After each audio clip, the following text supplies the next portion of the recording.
Last night we had a story about tipping because it seems more and more that businesses are asking for tips, no matter what the type of service is that they offer.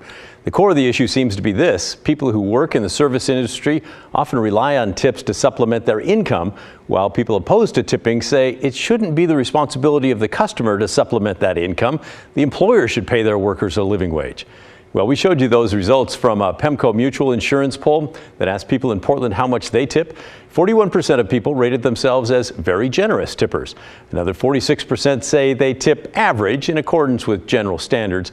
More than half agree that you should tip at least 15% at a sit-down restaurant. And it's kind of a mixed bag when it comes to tipping when you pick up the food yourself or use a delivery service. So we asked for your thoughts about this, and most of you think tipping has gone too far. I want to say that I think tipping is out of hand. There's nothing now that isn't asking, no place that isn't asking for a tip. You go get an ice cream at an ice cream shop. They're dishing up an ice cream cone and handing it to you, and have a jar out there asking for tips. My husband was a mechanic for 30 years. And certainly that is a service. And he went beyond the normal to service his cars and his clients, to give them service. And no one ever gave him a tip. They just figured that's what they were paying for. Thank you for that comment. And much like the survey results, your thoughts were kind of mixed when it comes to tipping for takeout orders. Aline writes, I very much dislike giving a tip just ordered food online for me to pick up, yet I worry that what I might get if I don't. Also, no one should ever have to tip when ordering food to go. After all, it's your job to prepare the food. I don't get a tip at my desk job. And Andrew says, why should I tip a business or service when I need to pick up the meal myself and bus my own table? The point of going out to eat is to avoid the hassle and enjoy my time as is. I am happy to tip for takeout because I think that you're paying the people in the kitchen who prepare the food. So I still give them a 20% tip. What I do object to is going to a bakery and being asked to tip when I'm just picking up a loaf of bread. It's intimidating, and I'm not really happy about it, but I go ahead and tip because I feel like I'm cheap if I don't do that. Barb has similar thoughts. I took my grandson to see the Harlem Globetrotters. He wanted popcorn and I used my credit card. Seriously? I was expected to tip them to hand us a bag of popcorn. Today I went to the bakery. Again, I was expected to tip to get a loaf of bread. It has gotten out of hand. There certainly seems to be some question about this bakery tipping, but another viewer named Becky was surprised to find that her neighbors tip for services that you really might not expect. She wrote, I saw a recent post on my Nextdoor app posing the question if you should tip when getting gas. I was very surprised at the number of people that said yes. My opinion is yes, it's getting out of control.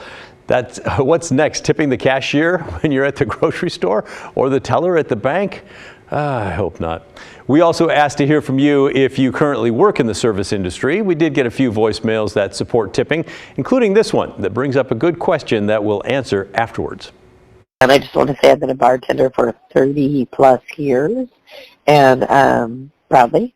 And I'd like to say that I think on the tipping thing, if you're getting taxed on your tips, we get taxed on a percentage of our tips to send to the IRS. So I think, I think that when you come into my bar or restaurant, and you should leave at least 20%, if the service is good. And here's a question that I have that I would like to have heard on the news segment is who is getting taxed on being tipped? So is your barista, which I don't know because I've never been one, are they getting taxed on a tip? And if they are, then the public needs to know that because it is part of our income. And if I don't claim my tips, well, then IRS comes after me and says, hey, and they come back and they want my tip reports and whatever, and they can come back at me. And if you don't claim, you have to pay that back because it's due. But I think in the service industry, when you get delivered or if somebody is actually paying taxes on the gratuity that you leave, then you should. All right, well, here's an answer to your question of who's getting taxed on their tips. The answer is everyone, according to the IRS. Now, does everyone claim their tips and pay taxes on them? Well, probably a safe answer to say no, not everyone. But the IRS says you are supposed to. They say that all tips you receive are income and therefore subject to federal income tax. That includes cash tips, charge tips paid to you by your employer. Those are the ones where you tip on your credit card instead of cash, your share of any tips that you get from a tip, and splitting or pooling the arrangement. That all counts as income. You got to pay that. You got to report that. The IRS even takes it a step further. They say the value of non-cash tips, things like tickets or passes that you get as a tip, those also count as income and are subject to taxes. And if you don't report the tips to the IRS and they come after you, well, you're not going to enjoy it. They'll charge you for the taxes you owe on that income, plus a penalty of 50% of the Social Security, Medicare, or railroad retirement taxes that go along with that tax that you did not pay. So, yes, even though he graces the $100 bill, founding father Benjamin Franklin was correct in his phrase he likely borrowed from English plays decades prior: nothing is certain except death and taxes. And, and if and when you tip in the future, your tip is supposed to be taxed as well. Hope you got all that.